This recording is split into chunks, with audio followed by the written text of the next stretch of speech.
Ada satu momen kelam yang hampir merenggut segalanya dari pria yang dikenal sebagai fenomeno ini.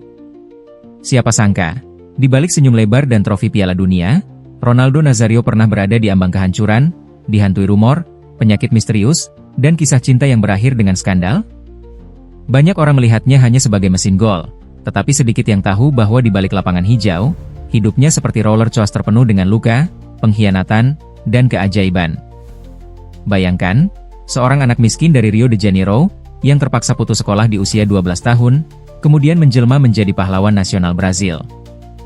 Namun, ketika karirnya sedang memuncak, sebuah insiden tragis di final Piala Dunia 1998 membuat seluruh dunia terdiam. Apa yang sebenarnya terjadi malam sebelum laga paling penting dalam hidupnya?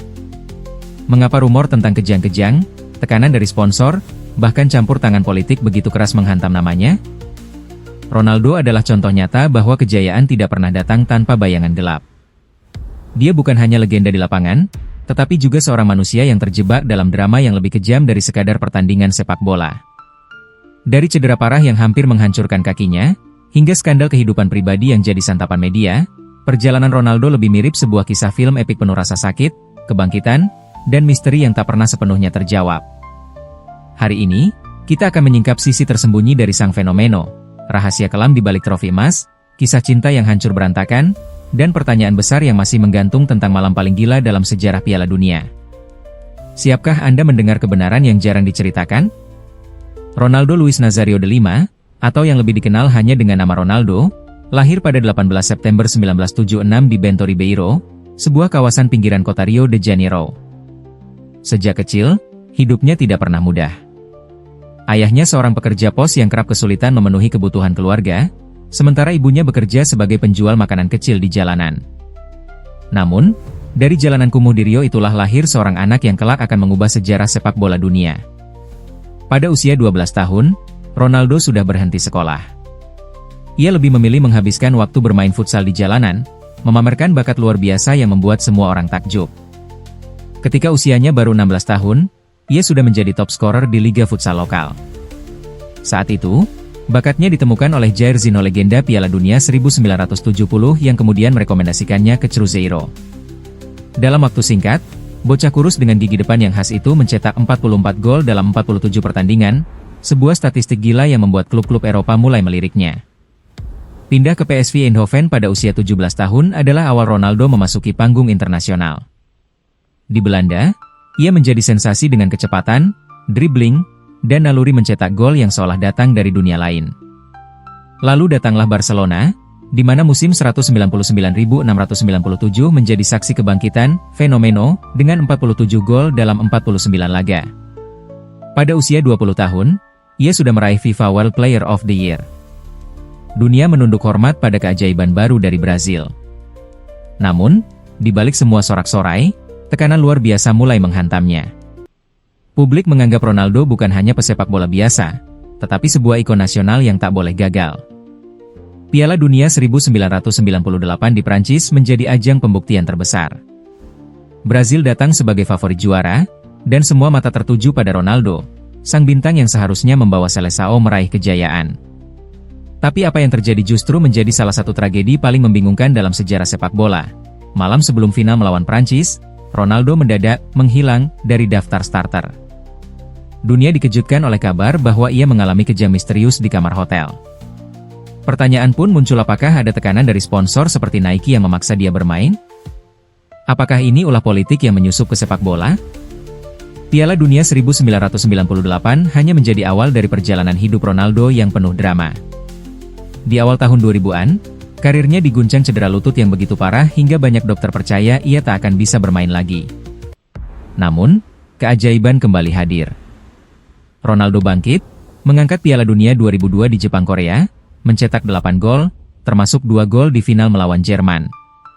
Ia menutup mulut semua pengkritiknya dengan sebuah pembuktian, tidak ada yang bisa menghentikan sang fenomeno. Tetapi hidupnya di luar lapangan juga tak kalah dramatis.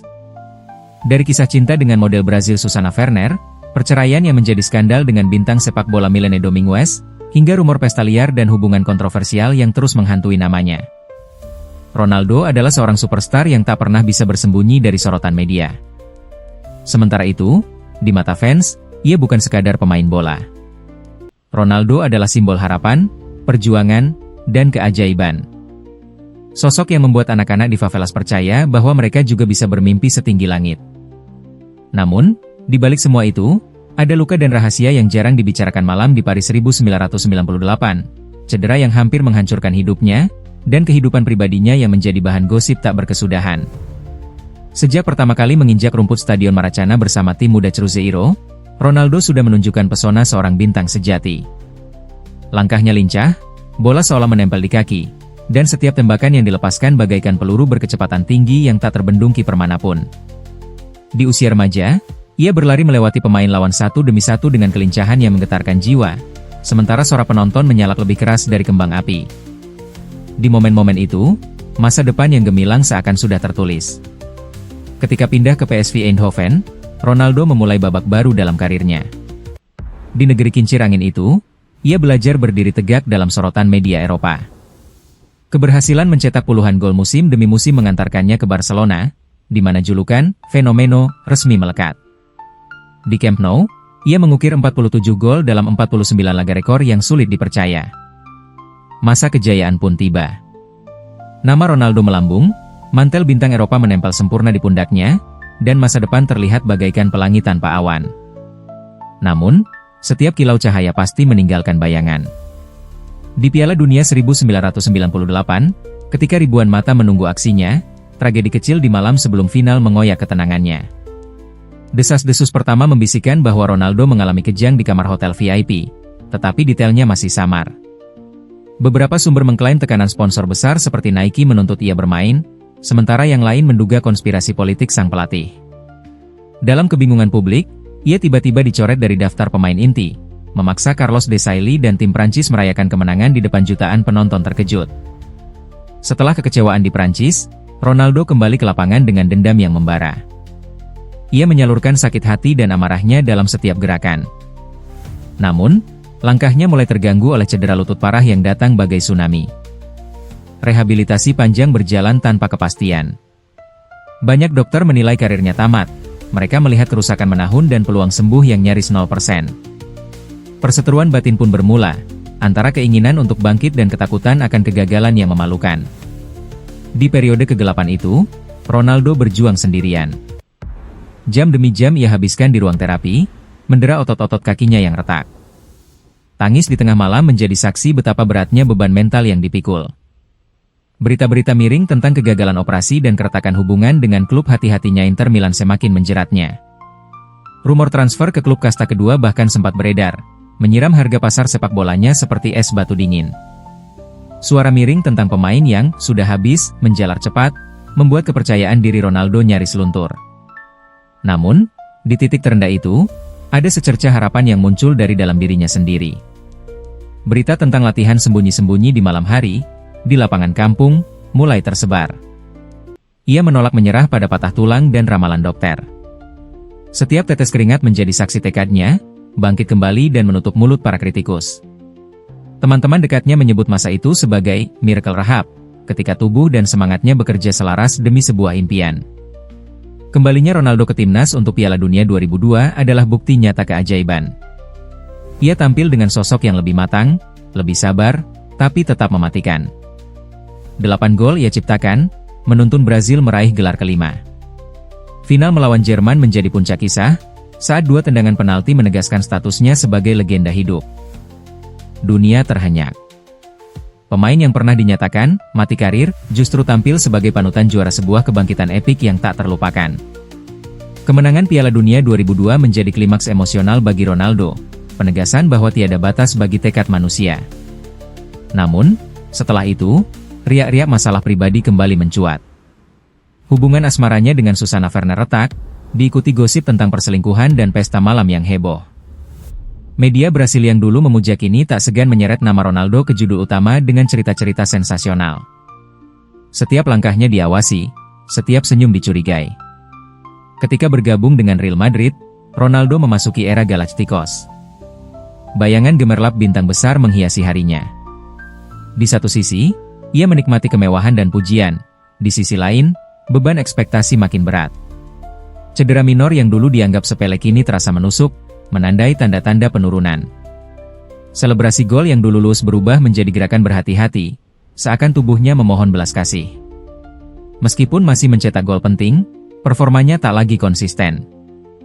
Akhirnya, dunia menyaksikan penurunan Ronaldo secara perlahan. Cedera kambuh berulang kali. Kembali ke AC Milan dan Corinthians, ia tak lagi mampu menyaingi kecepatan dan ketajaman masa mudanya. Pada 2011, di usia 34 tahun, Ronaldo menggantung sepatu. Pengumuman itu datang bagai dentuman meriam. Sang fenomeno akhirnya menyerah pada waktu dan tubuhnya. Sorak meriah fans di seluruh dunia berubah hening, menandai akhir sebuah era. Tapi apa arti sebuah akhir? Bagi Ronaldo, pensiun bukan titik mati, melainkan lembaran baru. Ia beralih menjadi pengusaha, membantu klub-klub Brasil, dan terus berperan sebagai inspirasi bagi generasi muda. Meski lapangan hijau tak lagi menanti langkahnya, warisan cerita tentang kebangkitan dan kejatuhan tetap hidup sebuah legenda yang tak akan pernah padam. Ketika lampu stadion meredup dan sorotan kamera mereda, sampailah waktu di mana kebenaran kelam tentang perjalanan Ronaldo Nazario mulai terkuak. Di balik setiap selebrasi dan senyum menawan, tersembunyi luka batin yang tidak banyak orang tahu. Sejumlah mantan rekan setim dan staf medis membuka tabir bahwa cedera lutut yang sempat membunuh karirnya bukan sekadar kecelakaan di lapangan, melainkan puncak dari tekanan mental yang luar biasa. Ronaldo dipaksa terus bermain meski rasa sakitnya sudah melampaui batas kewajaran, karena klub-klub top Eropa dan sponsor multinasional menuntut ia tampil sempurna tanpa jeda. Kisah yang lebih gelap lagi muncul dari sebuah catatan internal tim medis Inter Milan.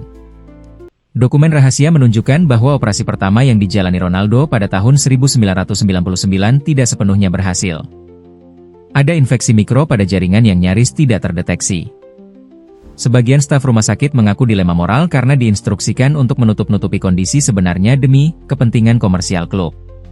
Ronaldo akhirnya menanggung konsekuensi tak terduga, rasa sakit kronis yang membuatnya terbangun di malam hari dengan sesak napas dan detak jantung tak beraturan.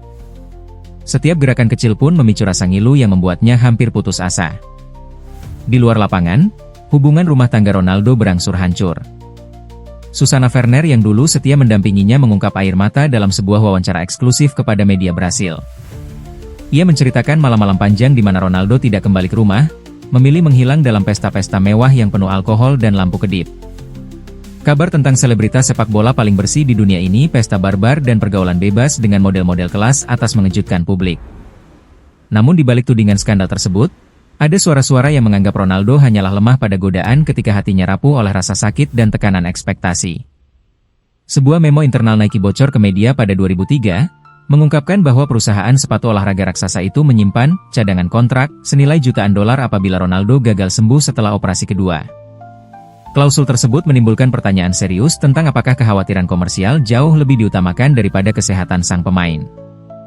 Dalam memo itu tertulis jelas bahwa Ronaldo harus dipersiapkan untuk tampil di final Piala Dunia 2002, apapun risikonya. Otoritas sponsor menekan staf medis untuk mempercepat pemulihan, menggunakan terapi eksperimental yang belum sepenuhnya teruji secara klinis. Beberapa dokter menyebutnya pelanggaran etika kedokteran, mengorbankan kesejahteraan pasien demi uang dan citra merek. Ketika Ronaldo akhirnya menjejakkan kaki di lapangan untuk Piala Dunia 2002, sorak penonton mengira ia sudah benar-benar pulih. Padahal, setiap gerakan tendangan dan sprint dipenuhi ketegangan yang tak terlihat. Kamera hanya menyorot gol-golnya, tidak menampilkan raut wajahnya yang sesekali menahan rasa nyeri di pinggang dan lutut. Teman setimnya, Rivaldo, pernah berbisik padanya di sela latihan bahwa ia tampak seperti pria setengah hati, menandakan bahwa cedera sebenarnya belum benar-benar menghilang. Namun Ronaldo memilih bungkam, bertekad menorehkan nama di sejarah sepak bola meski harus membayar mahal dengan kesehatannya kelak. Di fase ini, rahasia yang paling memilukan adalah tentang kesehatan mentalnya. Di tengah glamor trofi dan sambutan bak pahlawan, Ronaldo berjuang melawan kecemasan dan depresi.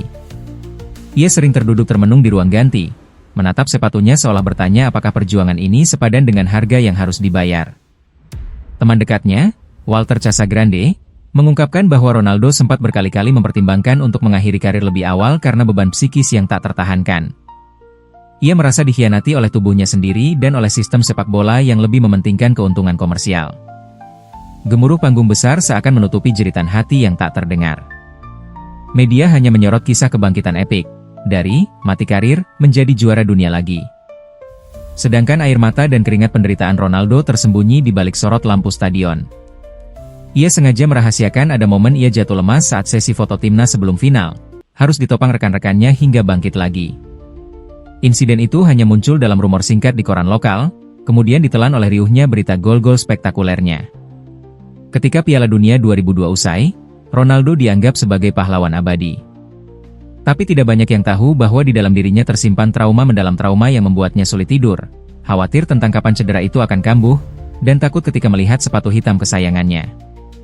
Setiap kali sepatu itu disentuh, ia teringat fase kegelapan yang hampir membuatnya menyerah untuk selamanya. Reaksi publik pun beragam. Sementara jutaan fans di seluruh dunia memuja namanya, sebagian kalangan mempertanyakan etika penyelenggara dan sponsor yang memaksa pemain dengan kondisi rapuh untuk tampil. Diskusi hangat merebak di forum-forum sepak bola, menyuarakan kegelisahan. Apakah sepak bola modern sudah terlalu terkontaminasi oleh kepentingan bisnis hingga mengorbankan nyawa dan masa depan pemain? Ronaldo memikul semua pertanyaan itu sendirian, tetap tersenyum di depan kamera, menyimpan luka yang tak pernah tuntas. Baginya, puncak emosional tidak terjadi di atas podium juara dunia, melainkan di balik tirai gelap ruang ganti setelah final.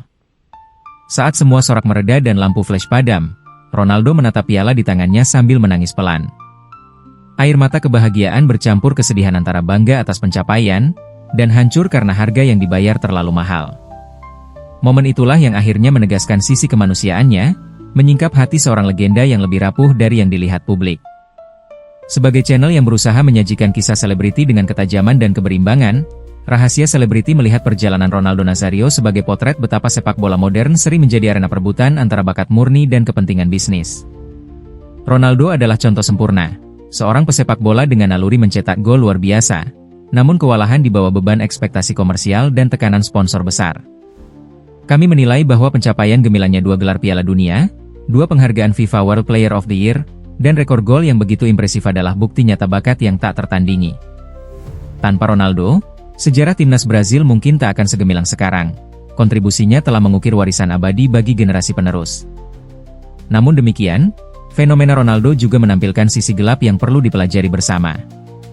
Kasus kejam misterius sebelum final Piala Dunia 1998, tragedi cedera lutut berulang, hingga rumor konspirasi sponsor dan klub, semua itu menunjukkan bahwa di balik sorak penonton, seringkali terdapat pertarungan kepentingan yang merugikan sang pemain. Dalam pandangan kami, industri sepak bola harus segera melakukan reformasi, menjunjung tinggi kesejahteraan atlet, mengedepankan transparansi dalam prosedur medis, dan mengurangi dominasi kekuatan finansial sponsor yang dapat menekan keputusan profesional setiap individu. Dari sudut gaya hidup selebriti, kisah asmara Ronaldo juga mencuri perhatian. Mulai dari cinta pertama dengan Susanna Werner, yang berakhir dengan perpisahan penuh air mata, hingga perselingkuhan yang dikaitkan dengan model-model papan atas, memperlihatkan bagaimana ketenaran dan godaan dunia hiburan dapat merusak keharmonisan rumah tangga. Rahasia Selebriti berpendapat bahwa media harus lebih bijak dalam memberitakan kehidupan pribadi demi kesehatan mental figur publik. Skandal dan gosip boleh saja menarik trafik, tetapi kita pun memiliki tanggung jawab moral untuk menghormati privasi dan mencegah stigma berlebihan yang bisa memperparah tekanan psikologis. Lalu, bagaimana dengan para penggemar sejati, true fans, Ronaldo? Kami percaya Anda telah melihat sisi kebaikannya, aktivitas sosial, sumbangan untuk pendidikan anak-anak kurang mampu, dan upaya mendukung perkembangan klub-klub lokal di Brasil. Meski dikepung kontroversi, Ronaldo tak pernah lupa akar dan komunitasnya. Channel ini menjunjung tinggi sikap dermawan dan kepedulian sosial sang legenda, yang patut diacungi jempol sebagai warisan positif di luar lapangan. Disinilah Rahasia Selebriti ingin mengundang pendapat Anda, para penonton setia. Apakah menurut Anda keputusan sponsor dan klub yang menekan Ronaldo untuk segera pulih sudah dapat dibenarkan demi kepentingan tim dan citra merek? Bagaimana pandangan Anda tentang pemberitaan media selama ini? Apakah terlalu sensasional, atau justru sudah proporsional? Dari semua momen dramatis dalam perjalanan karir Ronaldo, bagian mana yang paling mengena dan menginspirasi Anda? Kami mengundang Anda untuk berbagi komentar dan cerita kenangan bersama Ronaldo Nazario. Mungkin Anda pernah menonton ia mencetak gol spektakuler di 2002, atau terharu mendengar kisah rehabilitasinya yang fenomenal. Suara Anda penting bagi kami karena setiap opini akan membantu menggambarkan potret lengkap sang fenomeno. Ketika tirai panggung sepak bola menutup, gema langkah Ronaldo masih bergema di setiap sudut stadion, di setiap sudut hati penonton. Sosok pria kurus dari Rio yang dulu berlari di antara lawan kini tinggal dalam kenangan. Lemparan bola yang sempurna, sundulan mematikan, dan senyum lelah setelah pesta gol yang tiada duanya. Namun lebih dari itu, yang paling melekat adalah sisi kemanusiaan yang kita saksikan dari balik gemerlap trofi dan lampu sorot, luka, keberanian, dan cinta yang tak pernah mati untuk tanah kelahirannya. Masih terngiang kabar bisik-bisik malam sebelum final 1998, dokumen rahasia yang membongkar tekanan luar biasa, dan air mata Ronaldo di ruang ganti setelah Piala Dunia 2002. Semua itu bukan sekadar catatan sejarah, tetapi alunan melodi yang menuntun kita memahami arti pengorbanan sesungguhnya. Gara-gara fenomeno, anak-anak lelaki di favelas tak hanya belajar mengolah bola, tetapi juga belajar pantang menyerah, bahwa di balik setiap kerikil di jalanan hidup, selalu ada kesempatan untuk bangkit dan bersinar. Kini, pada masa pensiun yang tenang, Ronaldo memilih menyulam masa depan dengan benang-benang kebijaksanaan. Ia membangun akademi sepak bola untuk anak-anak tidak mampu, berperan aktif dalam manajemen klub, dan membuka jalan bagi bakat-bakat muda Brazil. Warisannya lebih luas daripada rekor gol. Ia menanam harapan dan menyemai impian generasi baru. Setiap kali nama Ronaldo disebut, bayangan trofi Piala Dunia pasti muncul, tetapi lebih penting lagi adalah citra seorang manusia yang tak pernah menyerah pada keadaan. Beberapa kisah, seperti malam kelam di Paris atau rumitnya rehabilitasi lutut, seharusnya tetap tersembunyi dalam gulungan dokumen medis. Namun sekarang, kita telah menyaksikan bagaimana cerita-cerita itu membentuk seorang legenda yang utuh, manusia yang pernah rapuh, namun berani berdansa dengan takdir. Ada keindahan di balik retakan, keharuan di balik tawa, dan pelajaran berharga di balik setiap air mata yang jatuh. Inilah kenangan yang akan terus kita kenang, bukan hanya sebagai kisah sepak bola, tetapi sebagai kisah tentang keteguhan hati. Beberapa cerita memang tidak pernah seharusnya terungkap. Tapi sekarang, Anda tahu. Anda telah melangkah masuk ruang gelap di balik sorak penonton, dan mengangkat setiap tirai yang menyembunyikan sisi lain dari sang fenomeno. Warisan Ronaldo bukan hanya tertera di trofi emas, melainkan di hati kita sebuah nostalgia yang menuntun kita untuk menyadari bahwa setiap legenda lahir dari keberanian menghadapi bayangan terdalam. Dan ketika malam turun di atas stadion bisu, bayangkan suara riuh penonton yang telah tiada, namun kenangan akan Ronaldo akan terus menggelegar. Karena di dunia sepak bola, seperti juga dalam hidup, warisan terindah adalah cerita yang mampu membuat kita percaya lagi pada keajaiban.